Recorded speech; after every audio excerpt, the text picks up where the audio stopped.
Pleased as always to be bringing you coverage of the National Football League on EA Sports.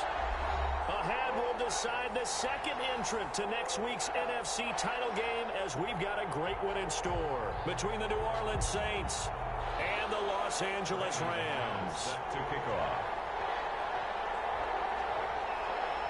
Who will punch the fourth and final ticket to the conference championship round? We'll know soon enough as we are underway here on a January afternoon. And that decision to bring it out ends up not being a good one. Cost him about 5 yards as he's tackled at the 20. At their own 20-yard line.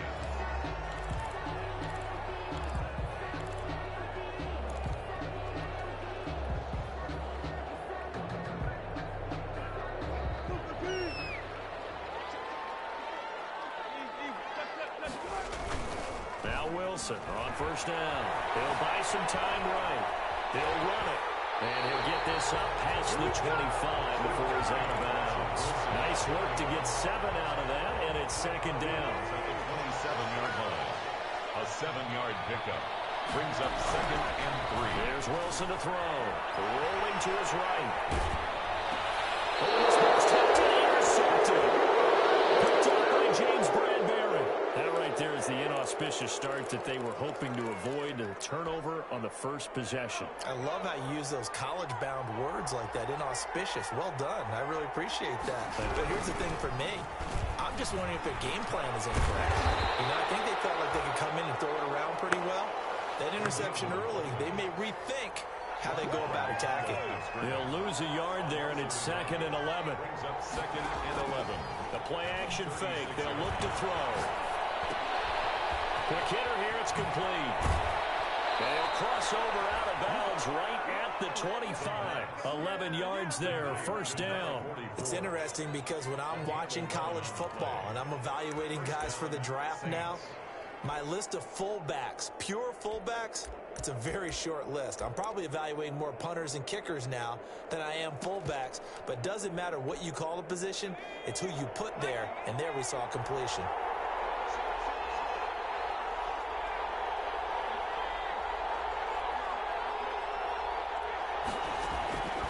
Back to throw now on first down. Looking left side, and it's complete. And they'll work it inside the 15-yard line before it's all said and done. 12 more yards there and another first down. First down. From the shotgun, he'll look to throw. Eluding the pressure right. And incomplete. Yeah, that one sailed on him. You've got to make sure you give your receiver a chance to come down inbounds because they are very gifted. They'll make the circus catches, but they make them out of bounds. That does you no good. So now second and 10 after the incompletion on first down. On the give, this is their fullback. Trying to keep those big legs churning, but he's going to go down in the backfield. They'll wind up losing 3 yards here. And that'll make it 3rd and 13.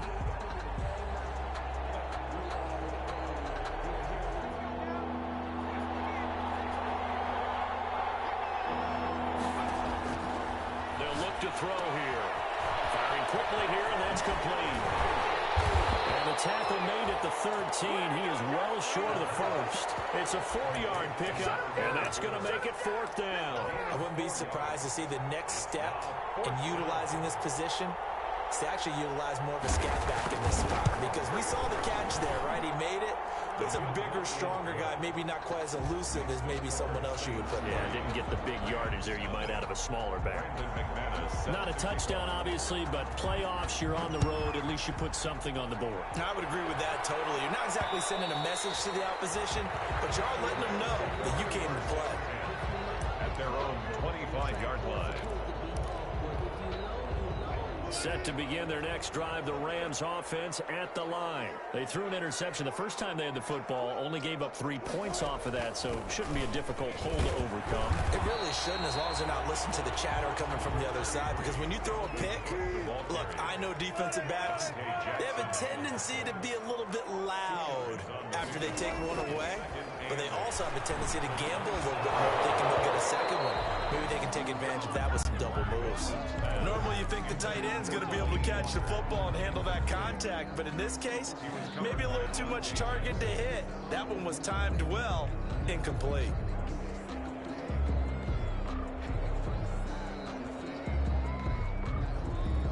So the failure to connect on second down, that leaves them staring up here at a 3rd and 8. Now it's Wilson. It is incomplete. Every offense tells you they want to come out and start fast. That's not unusual at all. But this group, they've yet to get much rolling through their first 2 drives. It looks like they have to give up the football again after this one. And the punt team on now as this one's sent away. It'll go as a 42, make it a 43-yard punt. 6 on the return. And the Saints will take over with a 1st down and 10. The Saints offense on the field, ready to get their drive started. And last time they got 3 points, but it was a chip shot field goal. And when you go to the sideline after a chip shot field goal, maybe the offense not too happy. It's a balancing act, isn't it? Because you're exactly right. They're none too pleased that they didn't punch it in for 6 points. But they also have to remember they did put points on the board. 3 points is 3 points. And in this league, you take points when you can get them. Not easily done. Forced out to his left. Now he'll pull it down. And he'll go out of bounds, it appears, right at the 45. Maybe not exactly what they had in mind, but that scramble good for 6 and a 1st down.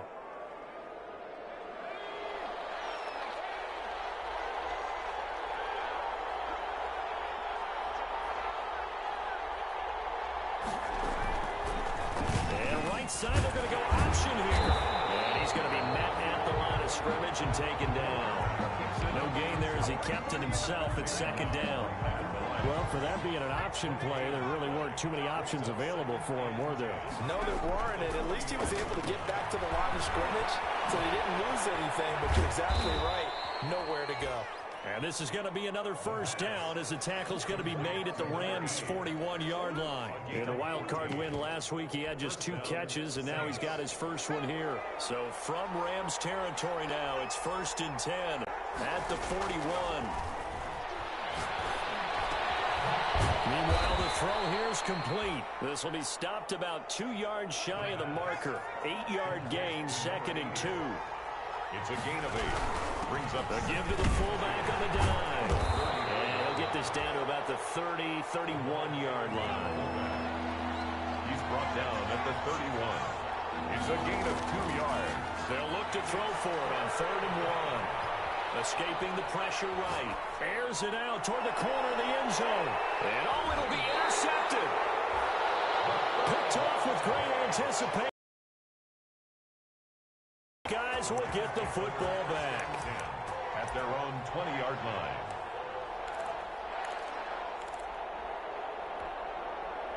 Set to begin their next drive, the Rams offense at the line. And the results for them have not been strong to this point. 2 drives have ended in a turnover and then a punt. So would it be too snarky for me to say that they've shown improvement? Because you had two drives with turnovers. Now they punted it away, so at least they didn't turn it over. So that's good, right? You're going to get some angry users reaching out to you on social media. Well, I don't mean to be. I was actually looking for the positive. Silver lining, you know. From the 32 now, here's 1st and 10.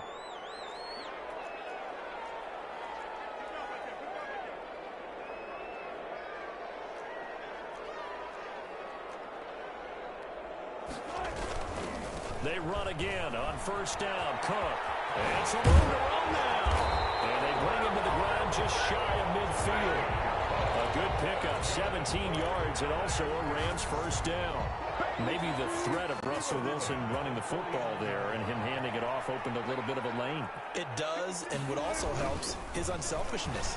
Because he's not a quarterback who's going to take it every time and pull from the running back and keep it. He will hand it inside when the reads are correct. And he is brought down, but not before reaching the 30. That good for 22 and a 1st down.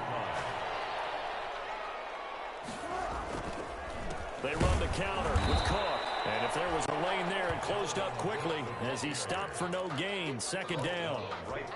As usual, the hallmark of a good run defense. Linebackers making plays near the line of scrimmage. Absolutely nowhere to run there.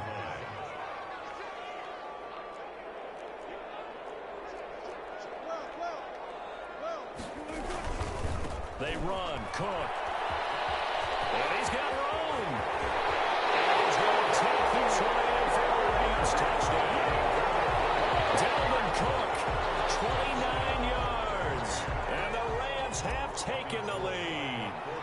thought as that was developing that he might actually keep it, but the right decision, obviously, to hand the football off. And some teams do a really nice job of taking a little bit longer at the mesh point, meaning where he's going to hand it off or keep it. Sometimes they ride it maybe a step longer than others.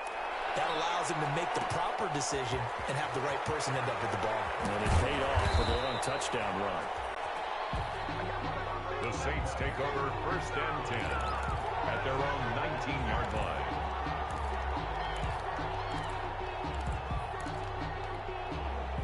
The Saints offense on the field, ready to get their drive started. And in enemy territory last time through the interception. We'll see what they do on this drive. Can't wait to see how it alters what they decide to do in play calling.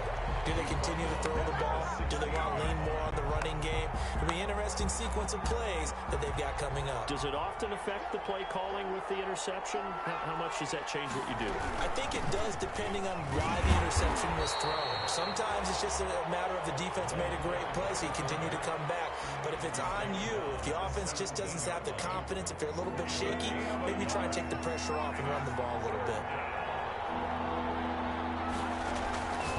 Third down, he'll drop to throw. And he's going to lose yardage here back to the 14-yard line. It's a loss of a full 3 yards, and it brings up 4th down. It's 4th down. They're going to try and throw. Sliding out of the pocket. Off the right side here, complete. And he'll be just shy of the 20 at the 19 as he goes out of bounds. Boy, a real head-scratcher there. And now possession's going to go over with a football at the 20-yard line. They're coming out with a jumbo package to start the drive. Cook. They'll get forward for 3 down to the 16-yard line. Not a whole lot there. The defense was ready, it looked, for that run-pass option. You get the sense the next time he has that opportunity, he may keep it himself and get to the perimeter. Probably owes his back a little bit of an apology on that one, huh? 3 yards on that last carry. Here's 2nd and 7. Now Cook. And nothing doing. He's immediately taken down at the line of scrimmage. No gain on the play, and it's going to bring up a 3rd down. He has elite instincts from his linebacker spot. He's able to diagnose the run and flies in like a missile to stop that one behind the line of scrimmage. We remind you, as we've done all year, that coming up at halftime, we will visit with Jonathan Coachman, standing by in Orlando. He'll let you know what's going on here on a very eventful divisional round weekend. And the Rams are going to have 1st and goal as they try to finish off this drive with 6 points. They'll run with Cook. And he'll be stopped just outside the 5 at the 6. That gets him 3 yards closer here as it brings up 2nd and goal. They try again with Cook. And he'll get into the end zone. Touchdown, Rams. Dalvin Cook with his 2nd touchdown here in this first half. And the Rams add on to their lead. And this one's right through to make it a 14-3 ball game. Makes the score Rams 14, Saints 3. Robbie Gould set to kick off. After the touchdown, it's Robbie Gould now to kick it away. And that one will bounce out of the back of the end zone, so we will start here at the 25.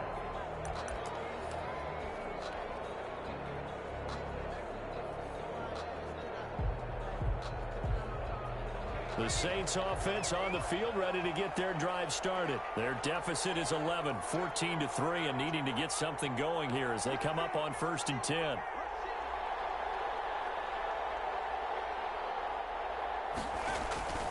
They'll try and start this drive in the air.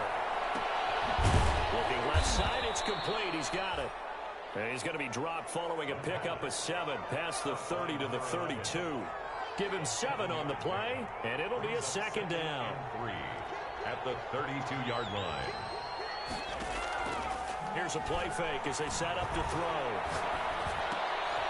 And a quick throw here, that's complete. The pass.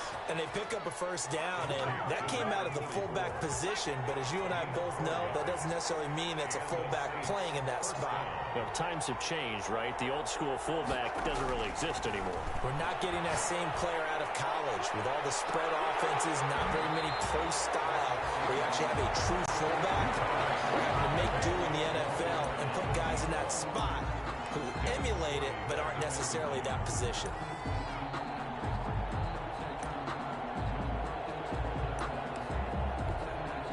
They'll try again from the 36 on 2nd and 10.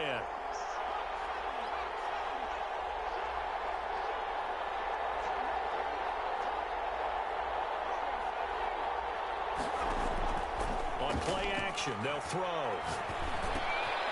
Quick hitter here, it's complete.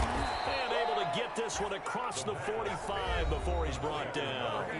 The Saints going to call the first of their timeouts, as the clock will stop with 20 seconds to go in the first half.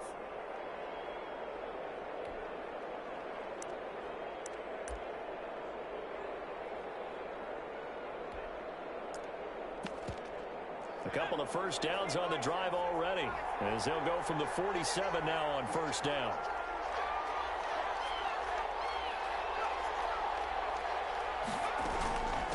They'll run it here. This is their fullback getting the carry. Oh, boy, this defense again really making things tough on him as they stop him for no gain. Now we'll get a quick timeout called by New Orleans, number 2, as they'll stop it with 14 seconds to go in this first half. Here's 2nd and 10.